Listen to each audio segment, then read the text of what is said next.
ఋషిభిర్బౌధా గీతం ఛందోభిర్వివిధై పృథక్ బ్రహ్మసూత్రపదైశ్చైవ హేతుమద్భిర్వినిశ్చితై. ఇలా మన ఋషులు, యోగులు, మహాత్ములు చెప్పినటువంటి మార్గంలో మనమందరం నడవాలి.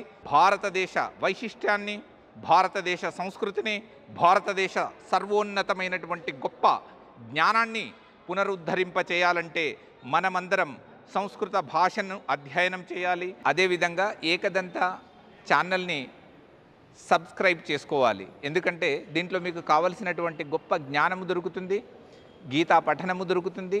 అదేవిధంగా సర్వశాస్త్రాల సారమైనటువంటి సంస్కృత భాష ద్వారా మనకు తెలియబడేటటువంటి జ్ఞానము కూడా పరిపూర్ణంగా దొరుకుతుంది. కాబట్టి మీరందరూ తప్పకుండా మరచిపోకుండా మరల జ్ఞాపకం చేస్తున్నాను, ఏకదంత ఛానల్ని సబ్స్క్రైబ్ చేసుకోవాల్సిందిగా కోరుకుంటున్నాను.